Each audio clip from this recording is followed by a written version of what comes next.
ለረመዳን አዲስ ቻሌንጅ ልንጀምር ነው። የአስቤዛ ቻሌንጅ ማለት ነው። መቼ ጀምር? ነገ ከነገ ጀምሮ። ስለዚህ በመላው ዓለም ያለው ኢትዮጵያን ከቻለ አስቤዛ ሰው ይዞ ይምጣልን፣ ዘይት የሚፈልገውን ነገር፣ ካልሆነ ደግሞ በኢትዮጵያ ንግድ ባንክ፣ በአቢሲኒያ ባንክ በፈለጉት ላይ 75 ቀላል። ነገ ጠዋት እኔ ራሴ ቪዲዮ ፖስት ላለው ቲክቶክ እናስጀምረዋለን። መስራት ነገ ጠዋት ጠብቁኝ፣ በቲክቶክ አካውንቴ ማለት ነው።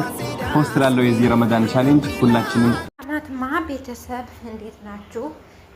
كمنهم كراتين كنت لما طلعتهم هلاكم مالتيو فأوضحكم كعان بعد رمضان صوم رمضان ني أمنتي كريستناول صوم أبي صوم أربعة فأوضحكم مجمرتا كلكم مالتيو مسلمين كريستيانم مجمرتا እንኳን አደረሳችሁ እላችኋለሁና አዶናይ ማለት ነው ቤተሰብ እኔ በምክንያት ነው። በቃ አዶናይ ይችላል፣ አዶናይ ጀግና ነው እምለው በምክንያት ነው። አዶናይ እንዳያችሁ ቪዲዮ ማለት ነው ሰው ቲክቶክ ላይም ፌስቡክ ላይም ዩቲዩብ ላይም እንደዚህ ሲንጫጫ ማለት ነው። የት ሄደ ነው? ምን ሆነ ነው? አዶናይ ዝምታህን ያስፈራል ምናምን ብሎ እሱ ሰው ሲጨነቅ ማለት ነው። እሱ ግን በቃ ፎከሱ ስራው ላይ ነው። በቃ ይሄ ነው በቃ ወንድነት ማለት ነው።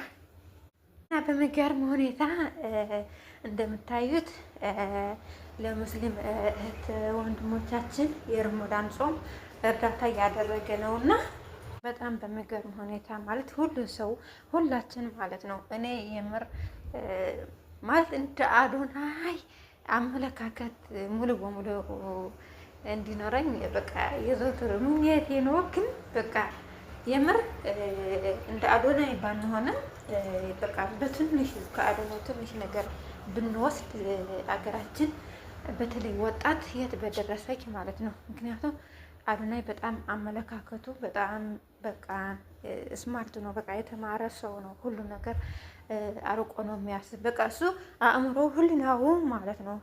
የሆነ ነገር ቢፈጠር ራሱ ሰው የሚያነቃ፣ የወደቀ የሚያነሳ፣ የተቸገረ የሚረዳ፣ ሀገር አይለይ፣ ብሔር አይለይ፣ ሃይማኖት አይብል፣ ምን አይብል። በቃ እሱ በቃ ሰው እንዴት አድርጌ ነው የምለውጠው? በቃ ይሄ ነው አመለካከቱ ማለት ነው። ማለት በገንዘብ ሊሆን ይችላል፣ በሀሳብ በጉልበት በቃ ምንም ነገር ምንም በቃ እንዴት አድርጎ ነው ሰው የሚለወጠው? እንዴት አድርጎ ነው ሰው የሚያድገው? እንዴት አድርጎ ነው በቃ እንዴት አድርጌ ነው ሰው የምረዳው? ሰው በመሆኑ ብቻ ማለት ነው። የአዶናይ አመለካከት ይሄ ነው። በቃ እንደዚህ ሆነ፣ እንደዚህ ተፈጠረ፣ ፍቅረኛው እንደዚህ ሆነች ምናምን ቤተሰብ እኛ ነን የምንጨነቀው፣ ህዝብ ነው የሚጨነቀው ማለት ነው። እሱ አይደንቀውም። በቃ የገጠመ ነገር ቢገጥመው ራሱ በቃ ውስጡ በቃ የማደግ ብቻ እንትን ስላለው አመለካከት ስላለው ምንም ነገር እሱ አልተሰማውም ማለት ነው። ህዝብ እንደተሰማው አልተሰማውም። ምክንያቱ ፎከሱ ስራው ላይ ስለሆነ ማለት ነው። እና ሁላችንን እንደሱ አይነት አመለካከት እንዲኖረን እመኛለሁ፣ እንደኔ ማለት ነው። እኔ እንደሱ አይነት አመለካከት እንዲኖረኝ ነው የምፈልገው። ማለት የተፈጠረው ችግር ማለት አይሰማውም ሳይሆን ግን ከችግሩ እንደሚወጣ እሱ ያምናል። በቃ ውስጡ ህሊናው ማለት ነው ከችግሩ ከመከራውም እንደሚወጣ ያምናል። ደግሞ እሱ ደስ የሚለው በቃ ይሄ ነገር ከመፈጠሩ በፊት ማለት ነው በቃ ስታምኑ፣ ስትወዱ፣ ስታፈቅሩ ከልባችሁ ነው የሚለው።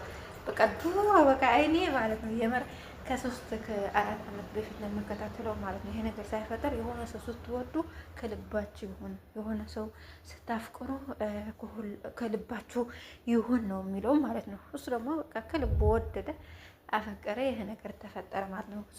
እሱ ምንም ነገር አልገረመው፣ ምክንያቱ ከልቡ ነበረ።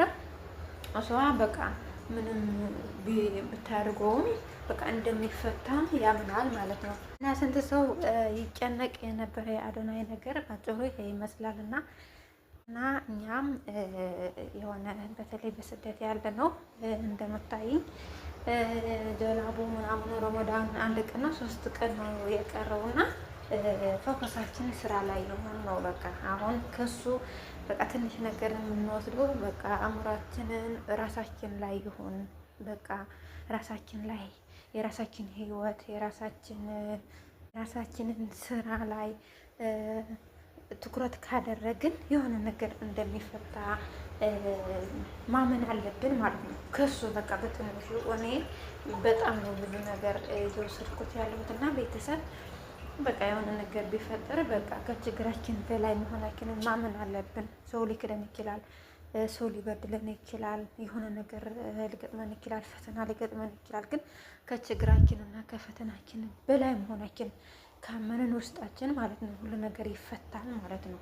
ምክንያቱም ሁሉ ነገር ከእምነት ነው የሚጀምረው። አዶናይ በቃ ሁሉ ነገር ከውስጡ ከእምነት ስለሚጀምር ነው። እምነት ሲላችሁ ሃይማኖት ይሄ ነው ምናምን ሳይሆን ጀስት ከውስጡ ማለት ነው። ይሄ ነገር እወጣዋለሁ፣ ይሄ ነገር አደርገዋለሁ። አሁን ካናዳ እያለ ማለት ነው እኔ ሰው መርዳት አለብኝ፣ በቃ በተቻለኝ መጠን ሰው መርዳት አለብኝ፣ በገንዘብም በሀሳብም በጉልበቱም እመኛለሁ ምናምን ብሎ ካናዳ እያለ ኢትዮጵያ ሳይገባ በፊት ማለት ነው እና ይናገር ነበር አዶናይ ማለት ነው። ይሄ ነገር ስላመነበት ነው ተግባር ላይ ያዋለው። ይሄ ነገር ካናዳ ውስጥ ትልቅ አገር ሆኖ ይሄ ነገር ሲያስብ በቃ ሀሳቡ ተሳካለት ማለት ነው። ሰው እኛ ደግሞ መልካም ነገር ካሰብን መልካም ነገር እንደሚሆን ካመንን ደግሞ በቃ በትልቁ ይሄ ነገር ማድረግ አለብኝ አምናለሁ ብለን ከተነሳን እንደሚሆንና እንደሚያሳካልን ነው ማመን ያለብን ማለት ነው ቤተሰብ። እና አሁን እኛ ስደት ያለነውም አሁን እንደምታዩኝ ከላይ እስከታች ስራ እየሰራን እንደሚያልፍ ነገ አልፎ ትልቅ ቦታ እንደምንደርስ ማመን አለብን። ረመዳኑ በጣም ስራውም ብዙ ነው ምናምን፣ ሁሉም ነገር ያልፋል። እህቶቼ በርቱ። አዶናይ ደግሞ በቃ ትችላለህ፣ በዛ ቀጥልበት። ያው ካንተ ትምህርት የሚወስድ ሰው ይማራል። በቃ ማለት ሰው እኮ ከሰው ብቻ ሳይሆን ከእንስሳም ከእንትንም ይማራል ማለት ነው። ማለት እኛ ከሱ ትምህርት ከወሰድን እንወስዳለን ማለት ነው። በዛ ቀጥልበት። ሁሉ ነገር ቢፈጠርም ከስሜታችን በላይ ከሆነን ያልፋል። የሆነውን ነገር እንደዚህ ሆነ ብሎ እሱ ሚዲያ ላይ ተቆጣጥረዋል። እንኳን አዶናይ እኛ ራሱ በቃ እንትን እያለን ነው። ግን እሱ ግን ሚዲያ ላይ ወጥቶ እንትን አልተናገረም ሁሉም ነገር። ምክንያቱም ምን ማድረግ እንዳለበት ራሱ እያዳመጠ ነው ማለት ነው። ራሱ በቃ በጣም እያዳመጠ ነው እንጂ የህዝብ ጫጫታ ቢፈልግ ኖሮ እንደዚህ ሆነ እንደዚህ ተፈጠረ ብሎ ከነዚህ ዙሩ መናገር አያቅተውም ማለት ነው። አዶናይ ከነሱ በላይ መረጃ ይኖረዋል የተፈጠረውን ነገር ምናምን። ግን እሱ በቃ ስራው ላይ ስለሆነ እኛም ከሱ ትምህርት መውሰድ አለብን እላችኋለሁ። ወደጄ ደግሞ እንደዛ አይነት አስተሳሰብ ካለ የሆነ ሰው እንደዛ አይነት አመለካከት ካለው ፈጣሪውን ይረዳዋል ማለት ነው። ከማንም በላይ ፈጣሪ ይረዳዋል። በቃ መልካም ነገር መስራት ብቻ፣ መልካም ነገር ማሰብ ብቻ ከሆነ በቃ ፈጣሪውም ይረዳዋል። እና አሁንም ፈጣሪ ይጠብቅህ፣ ፈጣሪ ደግሞ ይርዳህ፣ መልካምነትን እንዳታቆም። ምክንያቱ ከሞተ ሰው 2 ሰው 3 ሰው ከሱ መልካምነት እየተማረ ይሆናል። ሚዲያው ላይ ስለተቆጣጠረው ማለት ነው። ማለት ሁሉም ነገር በመልካም ነገር አያዩውም የእሱ አመለካከት። ግን ያው ከሞተ 1 2 3 ሰው ከሱ እንትን ከወሰደ ግን በጣም ትልቅ ለውጥ ነው ለአገራችን ማለት ነው። ምክንያቱም በቃ ይሄ አይነት እንደዚህ አይነት አመለካከት ያለው ሰው ነው የሚፈልግ፣ በተለይ በአገራችን ማለት ነው። ብሔር፣ ሃይማኖት፣ ቋንቋ ሳይለይ ለሁሉ ሰው በአንድነት የሚያይ ሰው፣ እንደዚህ አይነት አመለካከት ያለው ሰው ነው በአሁኑ ሰዓት የሚፈልገው ማለት ነው። እና አዶናይ መልካምነትህ እንዳታቆም እግዚአብሔር ይርዳህ። እኛ ደግሞ በተቻለን መጠን መልካም መስራት አለብን። ለሰው ብለን ሳይሆን ለራሳችን ብለን ማለት ነው።